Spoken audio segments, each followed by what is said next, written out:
Currently, Mill River Park is covered in mounds of snow, but as soon as next week, work will begin in the park. Recently, JPMorgan Chase granted the Mill River Collaborative $25,000 for environmental education programs, and the collaborative brought in Nia Rhodes Jackson to put the money to work. She used to work with the New York Brooklyn Botanic Garden, and she's also helped set up one of the first environmental high schools in the country. So she's got a real solid background in environmental studies and education, and just really her knowledge is very deep of all aspects of our environment here. And she says she believes in this project. I've worked in environmental education for about 8 years now, and I'm a Stanford resident. I live within a block of the park, and so I really want to see this kind of programming grow and flourish here in Stanford. Right now, the interns are funded entirely by JPMorgan Chase Foundation. So what happens with something like the birdhouses is that the students are literally going to get their hands dirty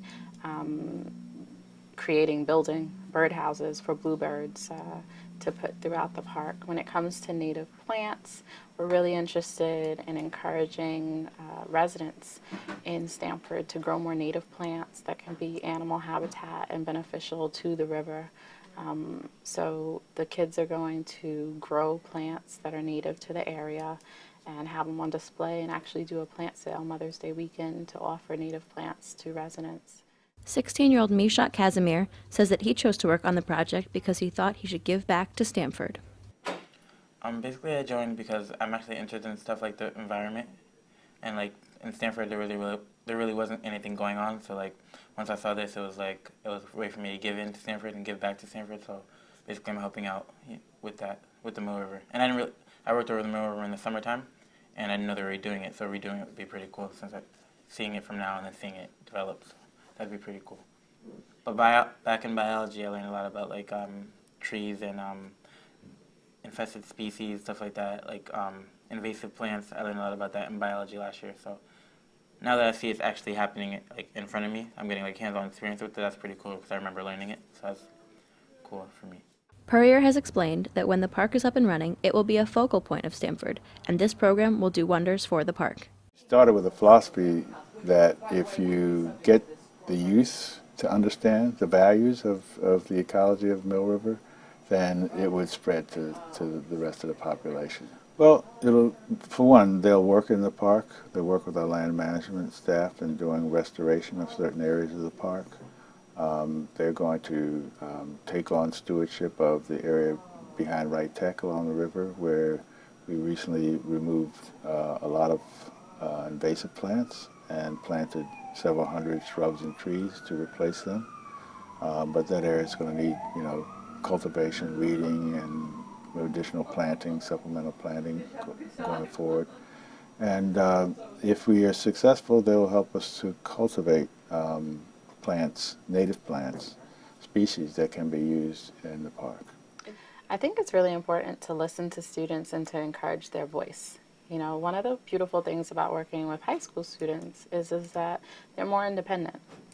And they have the opportunity to really talk to you about what they're interested in and how they see things. And you have an opportunity to say to them, well, how should we go about doing this? So for example, it's been a process for the students to learn more about the park, what it's going to mean for the city, how big it's going to be, and for them to turn around and say to you, well, I know my parent didn't necessarily know that, or my friends don't know that, so that when we're talking to them about doing the survey project that they're doing right now, they could be active, really participants with you, and they design questions. They worked with me to figure out how are we going to develop a survey tool that they can use. We'll talk about where are they going to go do the survey so that they're helping to pick out the locations. So I think that you give students voice. Rhodes Jackson says that the program continues to grow, and they will soon have 6 paid interns from the city of Stanford. The collaborative says it looks forward to what they can accomplish both for the park and for themselves. They basically are people who we know that they care about the environment, but we also want to expose them to careers in horticulture and the environment. Earth Day, basically, that's going to be an event that we do outside at the park. Basically, the whole goal of Earth Day is to like get information out about it. So like people come, they'll see Mill River now. They're gonna wonder what's gonna be done to it. So then it'll attract them more to the park. So that's what Earth Day really is. And we're gonna be out there. We're gonna be advertising it, showing them what we're working on and stuff like that. So that's gonna be about Earth Day. Well, water testing would be like we take a sample of the water that's in the river. You know, see what's in it. Like it's basically like a test to see what's in it, how dirty it is, what's like what we're working with basically before we touch anything or go further into the river. And then we haven't done addling eggs yet, but what it does is say that there's a lot of ducks and it's going to get overpopulated, and Canada geese. Canada Right, geese, yes. it's going to get overpopulated. So in order to do that, we had to oil the eggs so that they don't produce any more babies. So therefore, we won't have overpopulating Canada geese. If you'd like to learn more about the park or the Interns' endeavors, please check their Facebook page, their Tumblr blog, or their website.